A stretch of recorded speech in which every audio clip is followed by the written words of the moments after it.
hear this very often, that depression is a rich people's problem. Only rich people have the time to deal with the fact that they're depressed. I don't completely agree to that. I think rich people have more resources to find out that they are depressed. You don't have to believe in some guru or something like that. It doesn't matter. Nature balances everything as time comes to balance it. Your journey is not only for you. Your journey is actually for the betterment of so many people. Yeah. I talk about my depression so much. Randomly, sometimes people tell me, that don't you think you are reliving it by talking about it? I said, yes, sometimes I do feel I'm reliving it. Welcome back to the FitCru Show, India's favorite wellness podcast, and it's hosted by me, Pratik Kumar. Today we are joined by Jasdeep Magwo. She's a seasoned neuropsychologist. She's a mental health expert. She's also part of our FitCru team. She coaches clients to improve their wellness, their mental health, their approach towards life, helps them battle mental illnesses, gives them the right kind of techniques and therapies. She's also the co-founder of Yami. Jasdeep's work is literally a testament towards improving people's lives and improving the quality of their relationships, whether it's with others or with themselves. So let's delve deep into Jasdeep's journey, have a conversation with her, how she's been doing what she's doing, and why does she do what she does. So enjoy the show. So what's up, Jasdeep? Jasdeep. So tell everybody, like me included, I think I know bits and pieces of it, but you can tell everyone, what is it that you do? What nudged you towards this specific career, and why do you do it?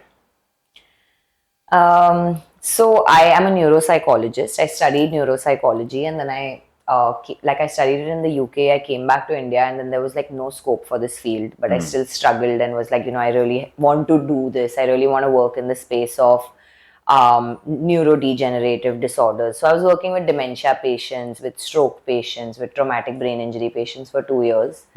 And during those 2 years, what happened was that my mental health got really affected, because when I was working in that space, I was subjected to people who would have 0 to maybe 5% improvement. And that was very difficult after a point to keep accepting.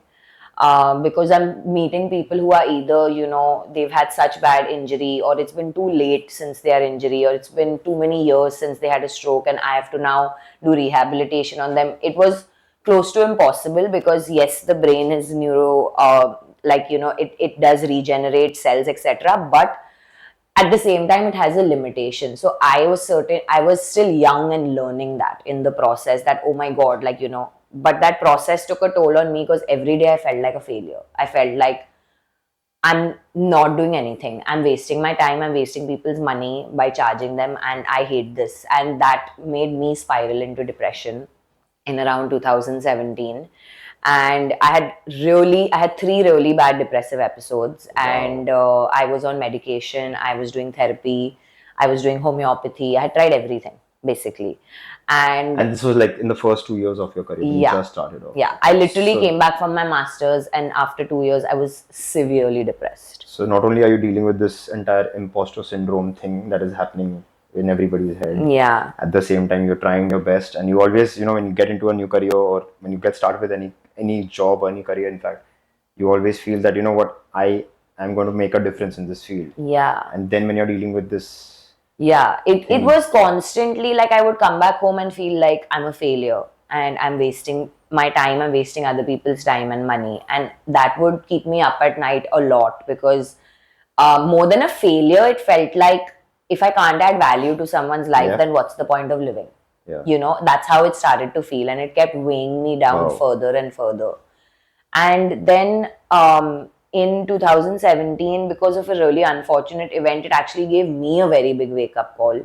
A dear friend of ours committed suicide, and because of that, I don't know what happened, but it somewhere like woke me up from this whole thing of like, yes, you are depressed, and yes, you do have struggles, and you have all of these things, but you also have something that no one else has. You have the knowledge to help these people. Yeah. You have the ability to have the empathetic conversation, to communicate things appropriately, to bring people out of this.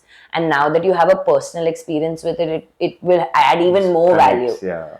and it just sort of woke me up from nowhere. And that's This was where 2017. Yeah, that's where I was like, okay, you know what, I need to raise awareness on suicide prevention. And that's where my journey like just took off. I started doing a lot of events to raise awareness on mental health overall. Our first event was a huge success. And from there on, I think I've pivoted so much that I don't even know what to say, that like I don't know how to tell people what I do because I am a psychologist. I work on one-on-one therapy. I also work with corporates. I also deliver workshops. So I'm kind of like all like in the whole spectrum of I would term it as like you're on a mission to spread awareness about how to overcome certain mental health conditions. Now, whatever is the channel that exactly. I think this is the conducive. best way to put it, because I feel like I have multiple channels of doing it and multiple modalities and ways that I can communicate it. So I'm happy to do it that way, because I'm on social media, I'm doing that, I'm doing events, I'm doing workshops, I'm working with colleges, I'm working with schools, I'm working with corporates. So I don't want to restrict myself. That's how I see it.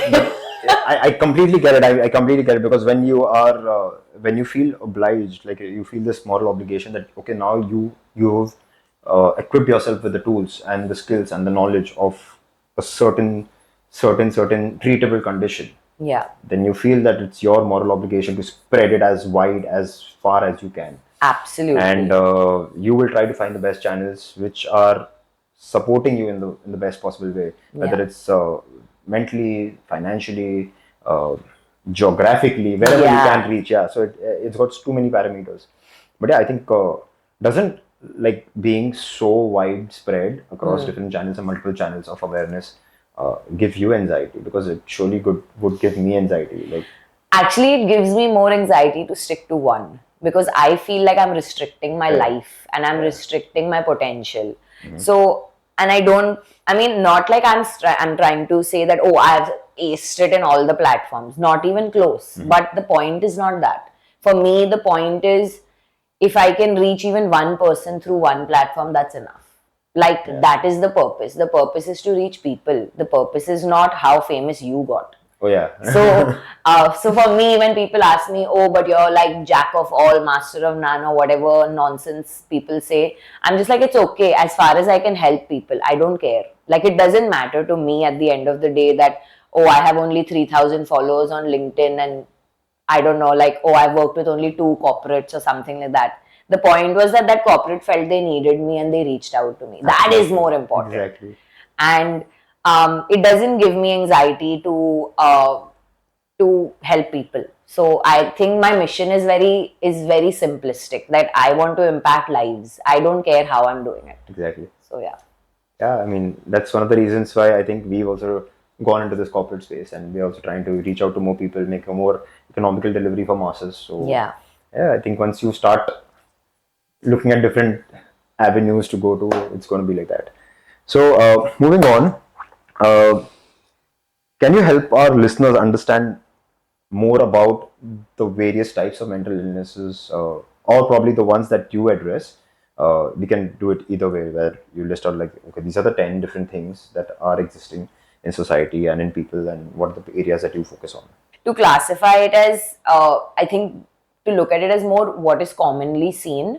It's important to understand that there's something called as mood disorders, which is where depression comes in. So depression is a mood disorder. Along with that, there's bipolar disorder, which is commonly heard of, and lots of people even use this term wrongly and casually. So all of that comes under a spectrum of mood disorders, where mood is the major fluctuating factor. Then there are anxiety disorders, where the central feature is anxiety, where it's either social anxiety, whether it's just generalized anxiety, it's phobias, it could be different types of anxiety. And then there's psychotic disorders, which are a little more intense, which they show in the movies, and schizophrenia. It could be like a brief psychotic break, or it could be having other kinds of hallucinations, etc. So those come under the most serious category. Not that all of these are not serious, it's just that those are slightly more advanced. and that recovery and treatment process is slightly different from these two. With depression, with anxiety, with bipolar disorder, or with mood disorders in general, um, therapy is a great way of addressing it. And then if your therapist feels that okay, now you've reached a place where maybe you might need medication, it's definitely beneficial to have that medication. It's I mean, I've taken medication myself, so I know that it's life saving. It's definitely life saving, this medication, because if it wasn't for the medication, I may not have been here today also, because I was in such a bad space of like my clinical depression had reached to such a severe level where I knew that, I mean, I felt like there was no point in living. So I know that if it wasn't for the medication, and of course all the other things along with it, but medication was a big part that brought me out of it. At least it brought my symptoms to reduce. So these are the, I would say, broadly classified issues. There are also then, neuro issues, which are very specific to neurological problems, like Alzheimer's, dementia. Yeah, when you see in old people like Parkinson's, Alzheimer's, dementia. Again, they are common, but in an older population, 75 plus kind of thing. The others are common in, I think, all areas, all ages, all demographics. It doesn't matter if you're a man or a woman, you're a child, you're an adult. It doesn't matter if you're rich or you're poor. Like anyone and everyone can have a mental health issue. Mental illness is not discriminating between anybody. That's, I think, what the most important thing to remember is for everyone, because everyone feels like, oh, you have everything, how can you be depressed, or how can you have anxiety, or what is stress, like stress koi baat nahi Don't hoti take hai. stress. Yeah, Don't take stress. nahi, nothing. So it's like I feel like I hear this very often, that depression is a rich people's problem. More money, more problems. Yeah, it's like a rich people's problem. Only rich people have the time to deal with the fact that they're depressed. I don't completely agree to that. I think rich people have more resources to find out that they are depressed. True. And get help for it. I agree to that bit. I don't think it only happens to rich people. I think depression is across the platform in all demographics. So I have a very weird opinion about it, and I don't know if I should say it out loud. But fine. since we are talking, I feel that people who are, let's say, not that well to do and are facing some mental illness, and we perceive them as okay, they're not well to do and they are dealing with it and they're still managing to survive. I feel if they had been equipped, or if they would be more aware of knowing that this is the mental health illness that they have or whatever they're suffering, and if they were able to deal with that, then they would be in a much better position financially, because they would be able to handle their day-to-day in a much better way. That's what I believe. So that's absolutely correct. I could not have put it in a better way. So, but are there any strategies, any different ways that people can probably overcome these mood disorders, like you mentioned? Like, I mean, this, I would assume so that loneliness and burnout would be a mood disorder, a part of that, right? Yeah, it would be a part of it. So, are there any strategies how one could probably, overcome these issues if they've addressed it? There are loads of strategies, I would say, that because in mental health, the one sort of rule book is that, like, the first rule in the rule book is that it is not a one size fits all. So that's one thing everyone should remember, that just because I went to X therapist and X therapist helped me doesn't mean that X therapist is going to be able to do copy paste for everybody. It is not like that. So I think everyone should just know that there are enough strategies out there in the world to help everybody, but doesn't mean that one will help all. Like, there are so many that you have to pick and choose through trial and error which one is most suited to you. So the most commonly sort of used ones or said ones are therapy, of course. Therapy is, I think I need to say what therapy is, because yes, please. I was going to come to that. So. Because I feel like there's a gap in understanding that in the market. So therapy is, it's a conversation between two people two equals. I think that's really important to understand, where one has come to the other to delve deep into themselves, to understand themselves better. That is, to uncover their own patterns, their own insecurities, fears, and to be able to then deal with that in a more productive perception. So it's not about I am here to change my whole life and you have to change it for me. No.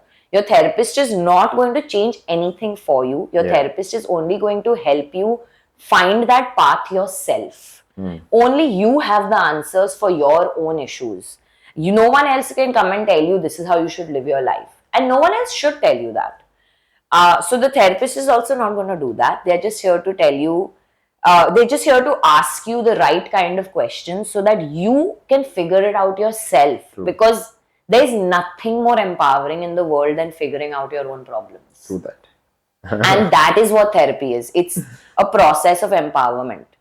And the therapist is not there to solve all your problems. Please know that. So I think I need to say this, like this is like public service announcement that on behalf of all therapists out there, the therapists are not there for...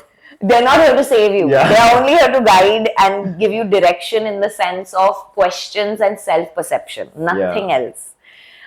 So I think therapy is one modality or one method that I would definitely recommend, whether you have mental health issues or not. You must go for therapy because it's genuinely life-changing. Like, I'm telling you, it's so freeing to talk to somebody who has zero judgment about you, has zero knowledge about you apart from what you're telling them. It's so freeing as a concept. I would say try it as an experiment. This is my advice. But I think the minute you, like you rightly said, it's about two equals coming together. Because the minute you feel that this person is probably trying to fix me and I need to give my problems to them, which gets people to, start fearing this entire conversation that, oh shit, I need to address my problems. Rather than that, where it's just a conversation that, hey, this is how my life's going ahead and this is what I'm feeling and this is how I'm feeling about it. And also not have that fear of judgment. At the same time, not have this feeling that this person is trying to fix me. No, that person is not trying to fix you. That person is just telling you the certain patterns that they have read about, known about, studied about, and these are how the patterns work. And this is what you can probably. It's better than trying to figure out your future, trying to read horoscopes, trying to go to Jyotish and all those other people. You actually try to figure yourself out, and you'll be able to understand your patterns and how you react to them. And that way you'll be able to see your future anyway. Exactly. Like in the sense, like you'll be able to predict how you're going to react in certain situations, which is great self-knowledge to have. It's just, it's amazing how empowering that can feel. Yeah. Apart from therapy, there's loads of other ways to, help yourself if you don't want to take help from outside. I think the most commonly spoken ones are, journaling. Why is journaling so important is because I want to specify that only so that people understand that it can be used in different ways.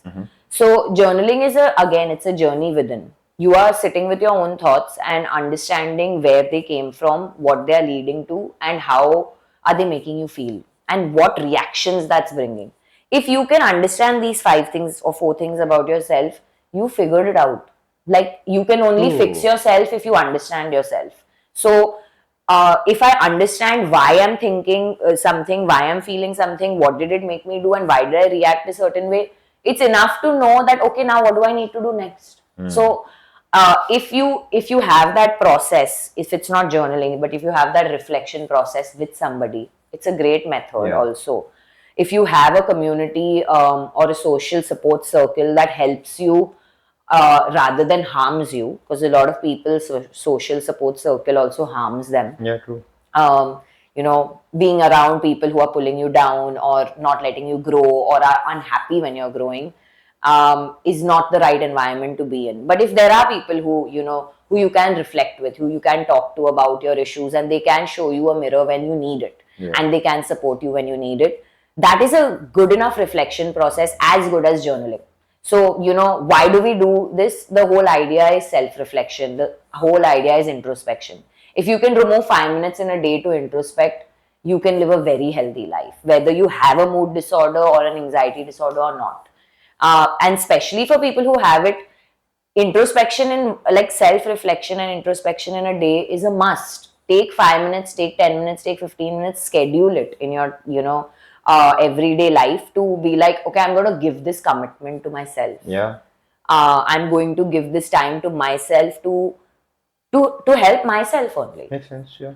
And that's, even though it sounds really simplistic, it may not be. It's really hard to sit with yourself for 15 minutes and actually think about everything that's going on. Yeah, so I mean, these are some of the strategies. There are loads, but I think they all come under what we traditionally call therapy. But I do want to say something apart from what, psychologically related things. I would like to recommend that spirituality in general has a huge benefit on mental and physical health, both of it. Yeah.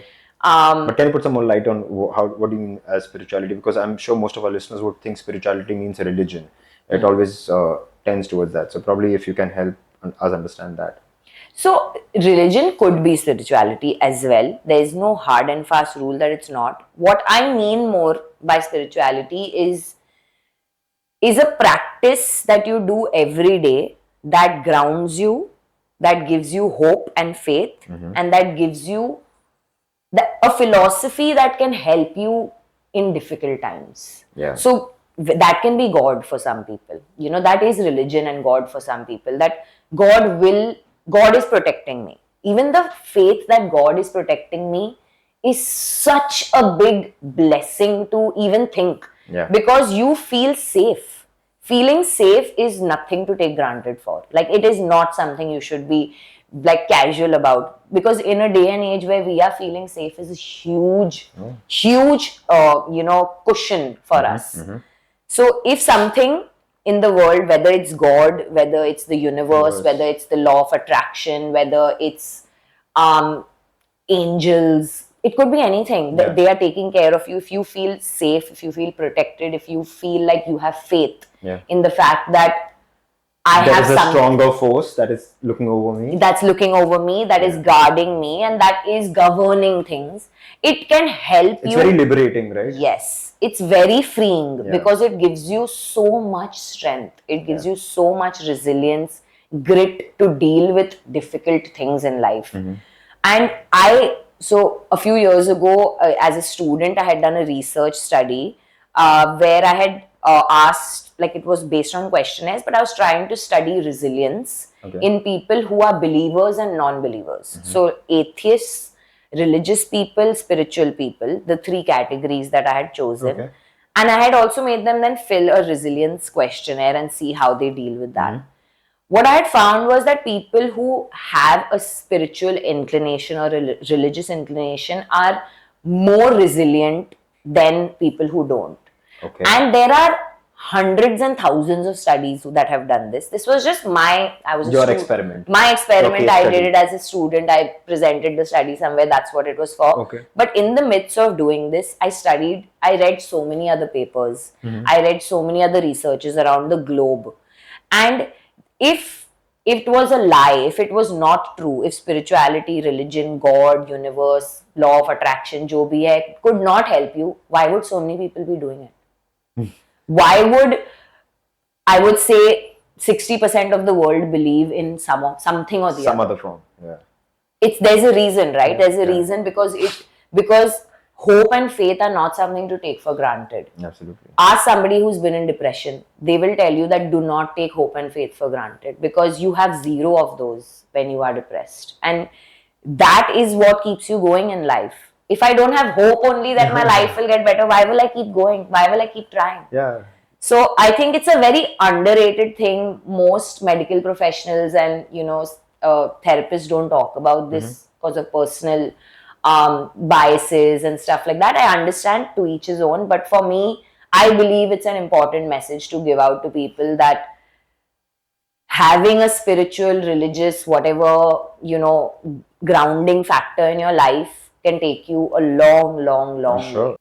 The only challenge I see over here with these modern age gurus, and it could be a little controversial, because then people start believing in the person versus the message, and versus what it's doing to them. And then when the person, being a person, has yin and yang sides, and Yes, when yes. things Then fall you apart, can yeah. fluctuate. Yeah. So I think yeah, a philosophy is more important than a human or absolutely, anything yeah, like that. yeah. It's more about following that philosophy, you know, like have a great value system for your life, and that's enough as a spiritual grounding. True. Like even people who, like my mother, for example, doesn't believe in God and all that much, but she believes in nature. So she's like, nature balances everything as time comes to balance it. And we are all nature, we are all part of nature, right? Like we as human beings are all a small part of nature. So nature will balance things out on its own at one day. Now, this is not a god. This is not this is not an anything. This is just a philosophy where she knows that at a point things will happen in a certain way where nature will balance it out and it will be okay because it's doing it for a reason. I can't see that reason, but that's okay. Yeah. I trust nature. So we all love like transformation stories. Without disclosing any names or anything like that, is there any transformation journey of a client that you would want to share with us? Like maybe uh, whether it's changed the person's life, where like you said, it's life changing, and I'm sure most of your work would cause life changing events for people. But is there any place where you would want to put some light on? When you asked me this, immediately something from my very early days came to mind. So this was when I had done, I think this was my this was my first ever intimate workshop that I had conducted for a group of 12 people. And what I was addressing was slightly complicated. So we were talking about managing depression, but the way I was addressing it was slightly, I thought it was going to be complicated. It turned out to be not. Chill. Yeah, it was good.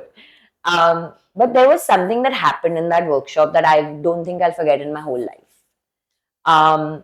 There were, like I said, around 12, 15 people only. And at the end of the workshop, we went around the room and everyone said one thing that they're taking away from today. It could be anything. It could be the fact that I am taking away nothing. That's also a takeaway. That this didn't help is also a takeaway. So that round we did, and there was one individual in that circle who said, the one thing I'm taking away is that the fact that I now have faith that there are people out there there are places out there where I will never feel alone. And that for me at that point was something that really made me feel like I can do this. Like I should do this. Safe space for people. Yeah, because he was, and going even without explaining everything that he had spoken about earlier, but there was a difficult journey he had gone through, and for him to have even shared that in that circle was a huge deal. And at the end, when he said that, I finally feel not alone, and I finally have a feeling of hope that I will not be alone. I don't think there's anything you can give more to people if you can't give them hope. Like if you can give them hope, that's it. Like you've done it in life, you've succeeded. That's how I see life. So for me, I always go back to that. When I'm in my worst place, I'll always go back to that moment because it affirms what I'm doing. It affirms why I'm existing, why I chose this path. So we did speak about the importance of having a strong routine and the importance of physical health also on your mental health. But is there like good routine or standard practice that one should probably try to adopt to, where it's in line with how they manage their entire day, their time commitments, personal professional lives, their health, foods that they should eat, should not eat, things they should do, should not do. Is there something that you would like to put light on, or how would you want to describe it? I think I'm forgetting who said this, but there's this I think Robin Sharma, the very famous writer, Monk Who Sold His Ferrari, all of that. He writes about the 10-10-10 rule, and of course it comes from a lot of backing and knowledge of science and, research that speaks about how he says that the first 30 minutes of your day, you have to divide it into 10-10-10. now you don't have, the point of me saying this is not follow exactly what he's saying, but there's value in what he's saying, is that the first 10 minutes you do some stretches. So dedicate 10 minutes of your day to movement. Even 10 minutes is very beneficial. That should be your minimum, if anything. Dedicate 10 minutes of your day to learning something new. So even if that means reading 2 pages of something new, is enough. So that keeps your brain more active. It keeps your, so the neurons in your brain start firing more, which is a good activation for your brain to stay healthy for longer, for more number of years, so that you avoid degeneration. Some amount of learning is really important. So that 10 minutes is dedicated to that. And the other 10 minutes is dedicated to yourself. So that yourself, when Robin Sharma talks about it, he talks about meditation. But meditation, again, I don't think it's for everyone. I think if everyone can do it, great. But it takes years to master meditation. So I don't recommend it loosely to everybody, because it's a big hurdle people face. They'll start meditating, they'll face a hurdle, they'll really push, and then they'll lose faith and they'll go back to zero. So I'd rather suggest something that you can do and then come to meditation eventually. So this 10-10-10 rule, if we can just incorporate it anywhere in our day, it's plenty. It's plenty for your brain to stay active. It's plenty for self-reflection. It's plenty for movement. I mean, of course, you can have more movement to benefit yourself, but minimum 10 minutes to karna hi chahiye. And when I say movement, for mental health reasons, I don't say that there is any specific exercise that you have to do. Whatever you enjoy. Yeah, even just walking in your house for 10 minutes is enough for your body to feel the release of hormones. That's my point. And that is what from the mental health perspective, I would say that. But I would go a step further to say that if your physical health and your physical appearance is affecting your mental health, you can complement those, right? Like if I'm working on my physical health and it's bettering my mental health, then I mean, even if that is aesthetically there, then why not? So you mentioned about how you started your journey. Now tell us where you are currently and what is the vision ahead. Where do you want to take your career ahead? What is in store for us? So I'm in between two places right now, in the sense of where my passion lies, and I'm trying to marry those two places, I guess. So I have a huge love for neuroscience, and I'm currently studying further to upskill myself in that space, because it is neuroscience. It is not something that has been around for centuries. We're still learning about it. We are still learning about it. It's still very new. It's still very nascent. So I want to learn as much before I can preach or, help. So I am right now in that space where I'm learning about neuroscience. I'm studying for the next 8 months, and then I will decide how I want to take that knowledge and, what is the medium I want to use to share it. That's one. And the second space is that I'm currently also drawn towards and working in, I would say, is the space of transitioning families and couples through marriage.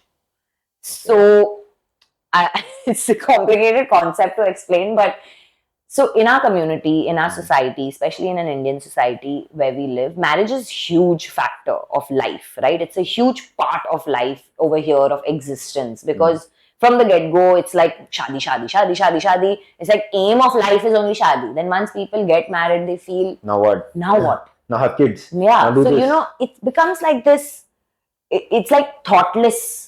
It's like, I didn't think only that whether I want this or not. So I'm just doing it because this is what it is. Yeah. And in the lieu of all of this, there's so many things involved. There's so much family involved, that has to also navigate this marriage. Marriage over here is not between two people. It's between two families. It's a very common phrase in India, right? So I think they say you don't get married to a person, you get married to a family. Very commonly used phrase. So the fact that we have lived with this concept for so long but still don't know how to navigate it correctly. I think, and when I say navigate it correctly, I mean the fact that there's so many issues in marriage still existing. Not just between the couple. Not just between the couple, between the families, between the adjustment of the mother to see her son being married, the adjustment between the mother to let go of her daughter and let her live her life without the interference, or any of these things. This is just the tip of the iceberg that I'm talking about. But that whole journey to go through from the point where you decide to get married to a point where you're happy in marriage, I think that is where I want to focus, helping families and couples navigate that process, because it's not an easy process. Marriage is taken very lightly. It's not so small and easy for everybody. Not everybody is madly in love with the person they are married to. Not everybody completely understands their partner because they've spent 10 years with them before. And if we could help families and couples navigate that, I feel like we could be preventing a lot of issues that take place for the next generation, because they are going to give birth to the next generation. Yeah. And if the next generation is going to see trauma from the get-go, we are only building the worst next leaders of the world.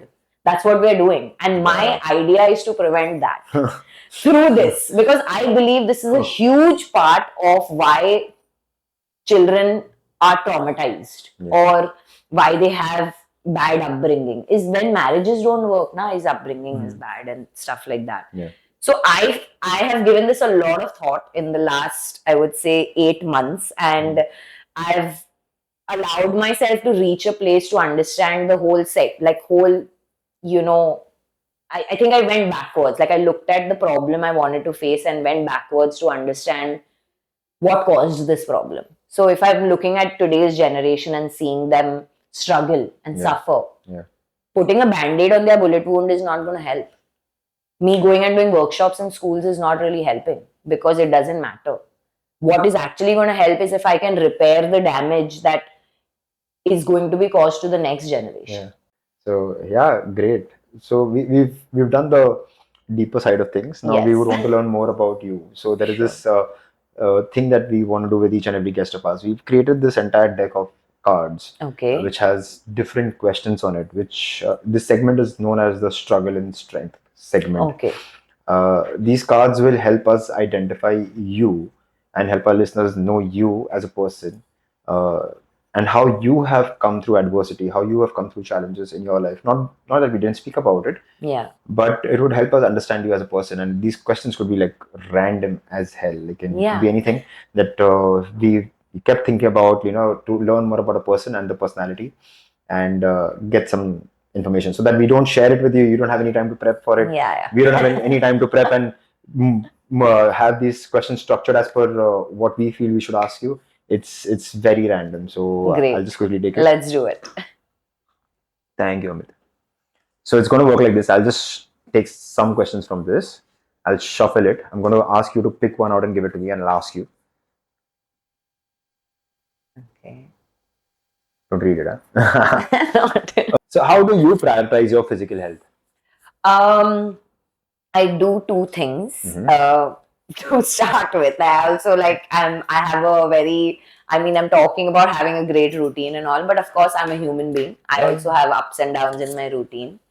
But the two things I do is I do yoga very regularly, and that really, I think, has changed my life in so many ways, because yoga teaches you so much about how your mind is actually stopping you from doing so many things. Your mental inflexibility is causing physical inflexibility, or your mental impatience is causing you to fall out of postures. And that journey for me has been wonderful to understand that. Wow. And the other thing I do is I take care of my diet, I would say, in the sense of everything in moderation. My life's motive is everything in moderation. So no matter what I'm having, it will be in moderation. I will never eat more than 2 chapatis at a go in my life. Even if I'm actually hungry beyond that, I know that that's my mind and that's not my body. My body's requirement is 2, and I'll stop there. So these are the two things I sort of consistently follow for It's my like a physical default health. setting for you. Yeah, default setting. That's great.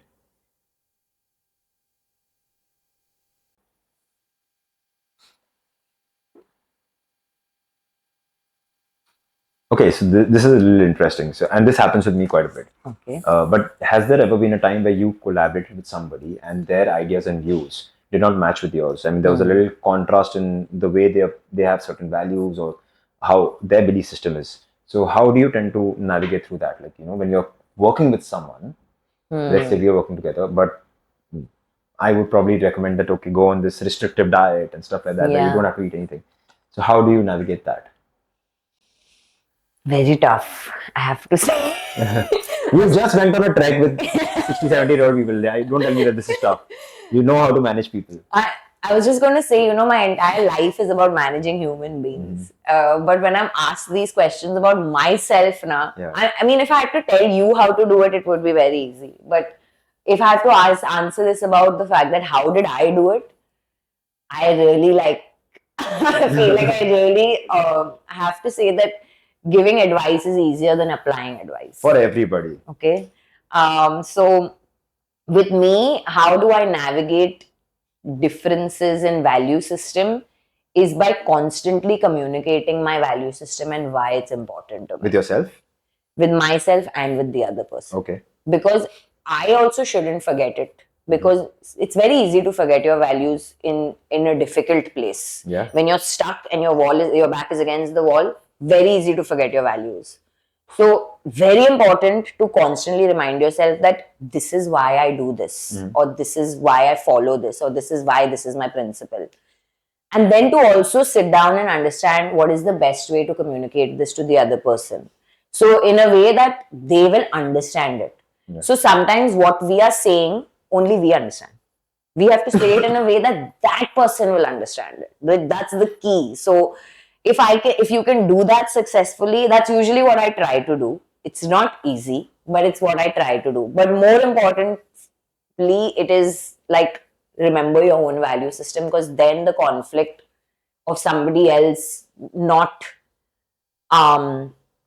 following your value system will matter lesser and lesser, because it's like this is mine. Yeah. And I can still follow it irrespective if they want to or not. So that's how I strike the balance. Yeah, I think it's more like how simple you can make your communication, yeah, so that people can understand it. This incident just made me remind of my review call with my business coach, where we were just talking about certain goals that we haven't hit this quarter, and he was like, okay, let's examine your website. And we just went through the website, and he's like, why is this website so complicated? And I was like, no, it's simple, right? I mean, if I go as a user, I can do this. He's like, no, you can do it, because you know your system, but you need to dial it down for the people who are going to view it, who don't know what FitCru is, who don't know what a business is all about. It's so complicated. And then we went deeper into his website stats, and we saw that, okay, there's no actual sign up that's happened organically because of the website flow since February. And it's all happened because people know about us in a certain way, and they've come and they've spoken to people of a team or members of a team, and that's how they've gone. But organically, as the website is supposed to flow and direct people to sign up, it's not happened since Feb. So simplicity in communication. Yeah, communication is so freaking effective and so important in people and work everywhere. So yeah, I think we'll call it after this question. Oh. Okay. What do you enjoy doing with your friends? On a lighter note. I know I was laughing, because we have different sets of friends who enjoy different things. But yeah, I would say just I think my favorite thing to do with my friends is talk about our lives with each other and actually work through it with each other, because if I didn't have my closest set of friends, I wouldn't even be here. I would not be alive. I wouldn't be here. I wouldn't be doing what I do. Nothing. Yeah. So the fact that we have such open communication about anything and everything about our lives and our fears and our insecurities and all of these things, and we help each other through it, that's my most favorite thing to do with them. It's what we do also. It's usually what we are doing also. We're just like talking about our lives and not about other people's lives. Yeah, yeah. Our own lives. So Yeah, I think it's really therapeutic. Honestly, like for me also with my boys, whenever we sit and we're just talking about issues that we're facing, and I don't know, like with guys, it's a very different thing. yeah, That when we sit, we just talk about issues and then we laugh about them. yeah, Because we're like, yeah, fine, now deal with it. Uh, but at least the entire safe space where you can yeah. share it and you can have that. And the Honestly. cathartic process of sharing also. Yeah, right? and then laughing about it, Yeah. which is like, okay, fine, it's fine, no big deal. Yeah. So let's have a beer. Yeah. I don't know, every conversation always leads to let's have a beer. So yeah, that's great. Great. Thank you so much, Awesome. Jasdeep. Thank you.